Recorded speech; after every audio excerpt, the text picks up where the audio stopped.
Hey guys, it's Hustlemon, and yeah, cheers for dropping by in today's video. So we're on episode number 8 of my investment binder series, and we've got quite a few things to run through today. Firstly, for those of you who are new into the series, I'm not going to do a catch up. I'm with the power video editing, lightning bolt effects as well. You can see it over here, that's why my fingers are spasming. Anyway, check out episode 7. That'll give you a quick rundown as to what's going on. I'll do this pop-up as well. For those of you who are reading, just go ahead and give it a quick pause.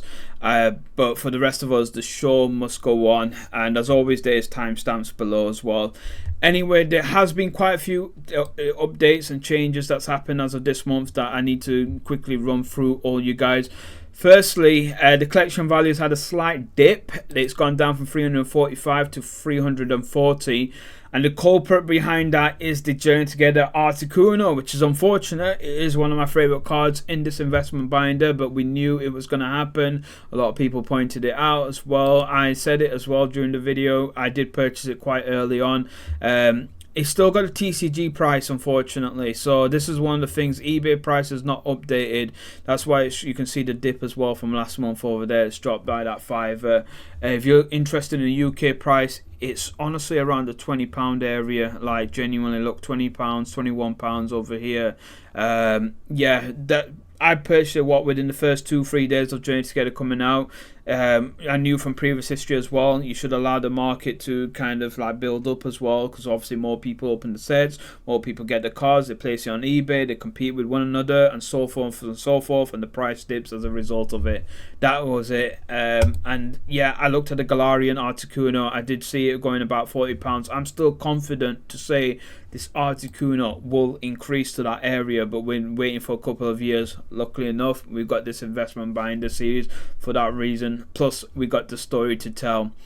In terms of anyone who is familiar of my channel, then yes, this month I've opened up a lot of packs. So I did say last month I wanted to slow down on this binder a bit, just because obviously we were getting like more and more cards added in. I think last month we added in 7 cards. This month we've added in 5 cards, but it's all from one place, and that is from Chaos Cards, which is pulling through really good for me at this moment of time. Like, I gotta say, for a UK based business, they're doing well for the TCG community overall. Like, I've entered into the Destined Rivals draw as well. For those of you who are interested, check them out. Like, they obviously now starting to do a raffle system.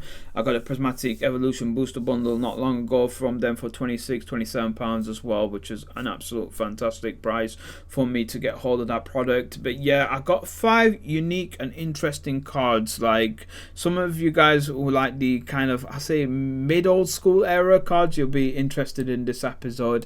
But ultimately, I was impressed in finding this. And last time around, I purchased the Pikachu Libre from Chaos Cards, and immediately after a week, it shot up in price. I feel like sometimes you can find these like little unique cards that are quite cheap on the market, and when they check it themselves at the market price, they go, hold up, this guy got a bargain from us. But at least they honored the deal, which is one of those things. And I feel like I've picked up quite a few cool Pokemon cards to add into the binder this month round. Yeah, that's me all catched up. Still, obviously, we're impacted with the TCG prices. Or just a final quick thing: Team Rocket sets first editions, my Charmander, Eevee, and Squirtle, had a slight dip, which is a bit weird. Not too much, but it's a slight dip. I thought with Destined Rivals coming out that people would have the nostalgia bug for the Team Rocket set. Yeah, that's caught me off guard. It turns out it hasn't had any impact. So great for the vintage community who prefer the old school cards. However, it's just one of those things. I think the new school market is definitely one of those things where a lot more people are interested in that now, and vintage cards have subsided a bit. So yeah, it just goes to show that, you know, the world is crazy. Anyway, that's a long ass intro done. Let's go ahead and jump into the binder and see what we've gone ahead and added this month. So guys, the first card that we're adding onto the binder this month is this Eevee Alternative Art promo. It's got so many tiles, I'm not going to read it all. It's like Daenerys Targaryen, like it's just rained in with all the tiles that you can name off over here. Anyway, we paid a cheeky $5 for it, bang on a $5, and pretty much like a quid in already with this card. For those of you who are interested, and maybe some of you already know this, it's coming from this Pikachu and Eevee Pokeball collection box. You get 5 packs in it, you get these nice cheeky little figurine as well, and then you get the Pikachu, of course. This is dated back from 2018. If anyone has this collection box, that would be amazing. I wonder how much it is on the secondary market. I'll probably do some product research. Anyway, speaking of product research, it's Vivian Collectibles has done an awesome video.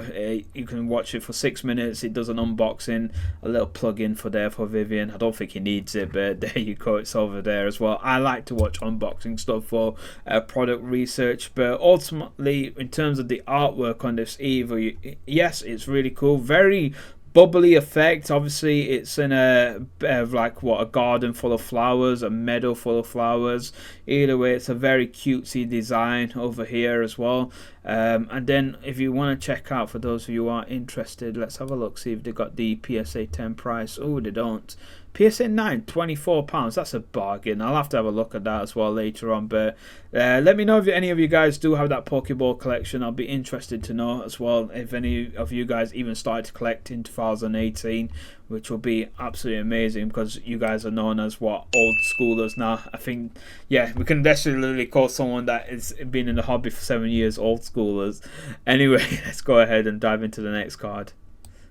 Right, next up, guys, we've got the Mimikyu from the Paldean Fates Elite Trainer box. Now, this last year, I actually picked up for my own personal binder for about £2-3. Currently, this month, for this investment binder, I paid £5. Now, it is showing about £9, but I'll be honest, this was updated in January, so currently looking about £7 for a near mint / mint version of this card. But ultimately, it's one of those things. Look, Paldean Fates, I know it's staying in the blooming obvious right now, absolutely skyrocketed in price with the modern boom. It's one of those products that people want, and now the Elite Trainer box, I think, is at the free figure areas. I think it's about £100 bang on to get hold of it, which is crazy, because you could have picked this up at Argos and Smith's last year for about £35.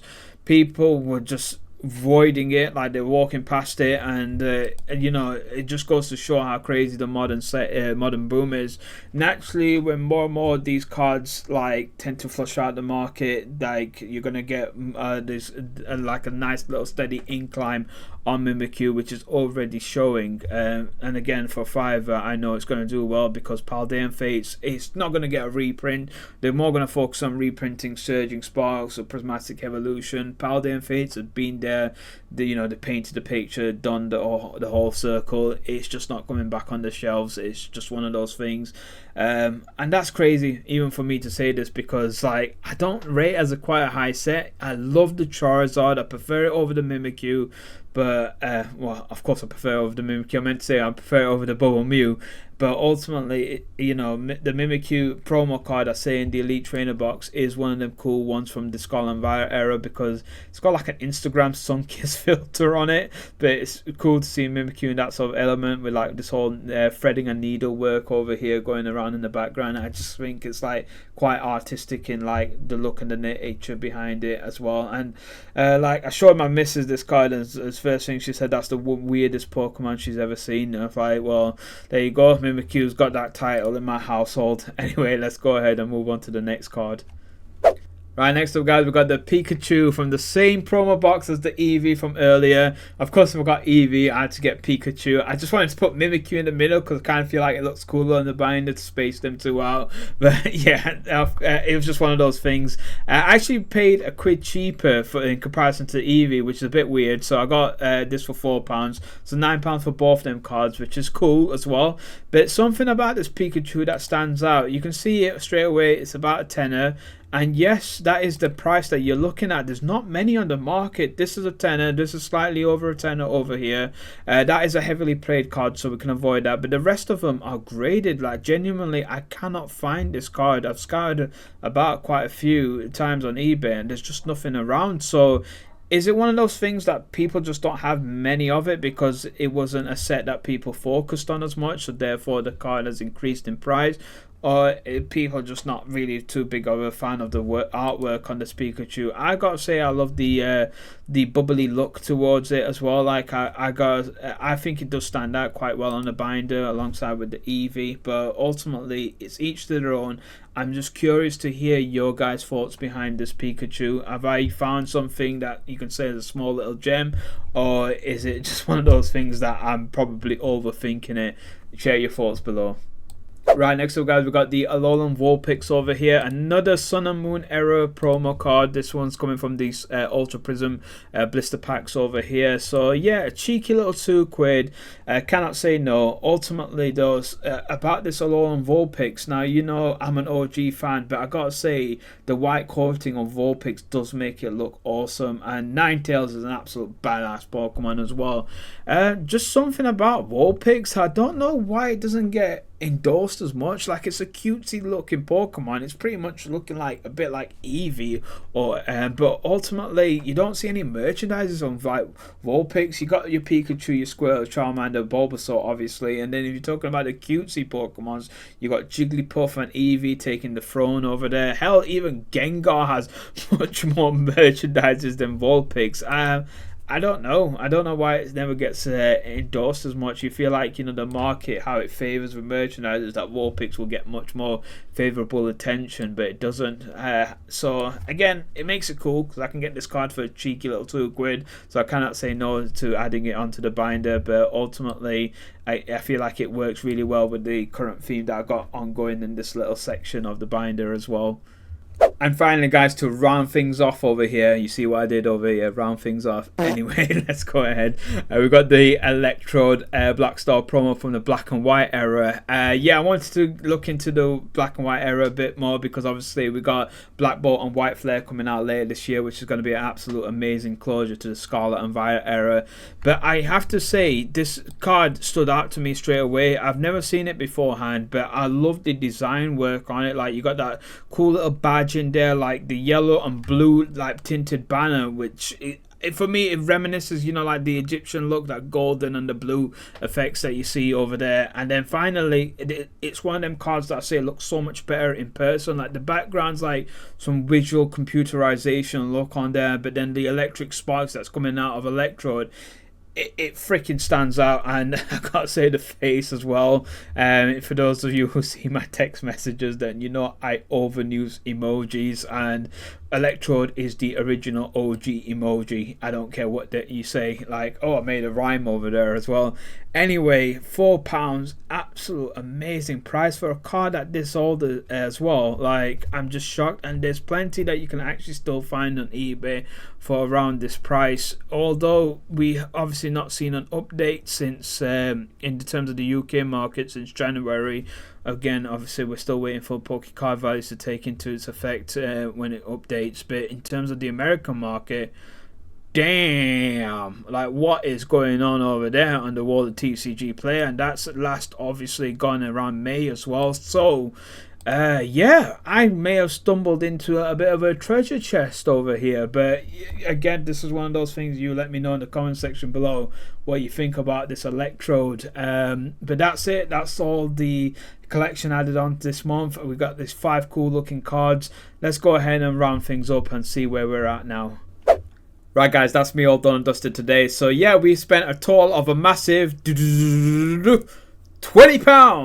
£20. Yeah, can you actually freaking believe we spent £20? So far we've now spent a total of £283, and we're still on the up because the collection was £371, which saves us from that gut punch that we received from Articuno earlier. But ultimately, it's one of those things. We're in the green, baby. That's all that matters. Yeah, that's it, done, dusted. I can't believe I've actually spent £20. It just goes to show, you know, when I originally started out in collecting Pokemon cards again, it was me buying single cards, getting them graded, etc. I loved them getting graded cards, and it's just one of those things. I enjoyed the hobby that way. Then obviously I moved on to sealed products, but now it makes me wonder, think like, do I go back to old school, especially given the current market? And look, again, there's so many ways you can enjoy this hobby, and this is why I'm doing what I'm doing at this moment of time. The whole purpose of this investment binder series, like I said originally, was to get everyone involved. I give myself a budget of £100. I think everyone can work with that at least, and £20 just shows to show a lot of people can come into this hobby as well to get these kind of cards, because not everyone's got £300 to spend on a Bubble Mew or like a Umbreon at £800. Most people got family like myself, we've got bills to pay, etc. So this is the whole purpose of this series. And yeah, you know what, £20 is not bad. You know, at the end of the day, it just goes to show in my life change. I mean, there was other things I used to spend £20 on when I was at uni. We'll keep it PG, guys. Anyway, hopefully you enjoyed the content. If you do like the series, then I have a playlist I've created anyway, so you can go ahead and check out all the episodes. But yeah, let me know if you guys got any thoughts, any suggestions. I have been reading some of your guys' comments. Some of you guys pointed out some cool alternative arts. Sorry, not alternative arts. Some new illustration rares that I've never really focused on before, which was kind of cool, getting people different people's perspective. Obviously, there's Battle Academy got brought up as well. Other things there's so many suggestions being chucked out over here, but ultimately it's just one of those things. I'll I get a chance to build it all up with you guys as well. In terms of the Battle Academy, just a quick update on that. It's hard for me to get the data as how well they do, but if any of you guys can emphasize that a bit, it give me some ideas as to how it performs on track. I can look into it a bit more, but maybe it's just better if I bought the Battle Academy altogether and get the cards from there. Anyway, look, the world's my oyster. You guys can help out. Thank you once again, and yeah, I guess I'll see you all on the next episode of the Investment Binder series. Take care until then.